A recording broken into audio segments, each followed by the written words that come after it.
여성에 비해서 절반 정도밖에 남지 않는다. 심지어 이렇게까지 얘기를 하는데 특히 이제 관리하셔야 될 거는 이제 폐경이 되고 5년 안에 한 30% 가까이 또 소실이 된다 하니까 잘 또 관리를 하셔야 될 것 같아요. 그런데 이제 콜라겐을 감소시키는 것은 나이뿐만은 아닙니다.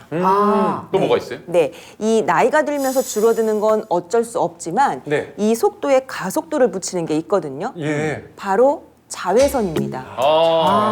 자외선. 특히 요즘 같은 봄철 자외선은 특히 주의하셔야 하는데요. 예. 자외선은 콜라겐에 분해하는 속도를 더욱더 빠르게 하거든요. 콜라겐이 빠르게 분해되면 탄력은 떨어질 거고요.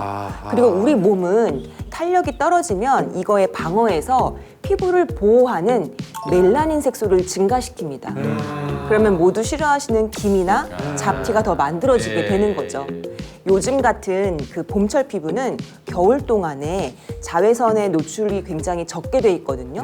그러면 이 방어하는 피부 방어 능력이 감소되어 있어요. 그래서 요즘 같은 봄철에는 특히 관리에 신경을 써주셔야 되는 거죠. 그러니까 어쨌든 노화와 이 자외선으로 줄어드는 콜라겐을 채워준다는 게 가장 중요한 것 같은데 뭐 먹을 때 보면 항상 뒤에 콜라겐 함유라고 써 있는 걸 확인을 할 때가 있어요. 그게 중요합니까? 예, 중요하죠. 네. 이제 보면서 많은 분들이 이제 콜라겐 양에 대해서 이제 의식을 하기 시작하는 건 분명한데 예. 이제 우리가 흔히 먹는 콜라겐이 보면 이제 돼지 껍질이라든가 족발 이런 어떤 동물성 콜라겐을 이제 많이 먹게 됩니다. 사실. 근데 이제 동물성 콜라겐은 실제로 이제 분자 크기가 좀 커요. 그래서 이제 체내에서 이제 분해되고 흡수되는 시간이 좀 깁니다.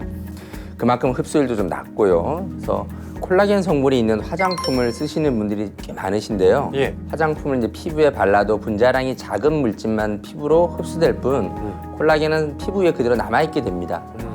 또 물에 녹지 않는 성질을 갖고 있어서 세수를 하거나 땀을 흘리면 콜라겐은 그대로 씻겨 나가게 돼서 콜라겐 화장품을 바르는 것만으로는 효과를 보기가 어렵다고 할 수 있습니다.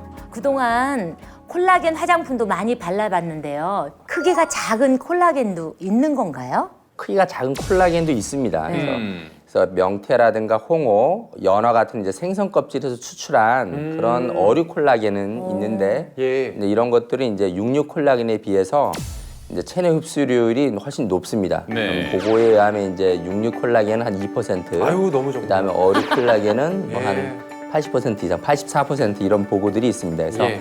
이렇게 좀 분자량이 적은 콜라겐을 드신다면 이제 체내 흡수율이 높고 이런 것을 바로 저분자 예. 콜라겐 펩타이드라고 이렇게 합니다.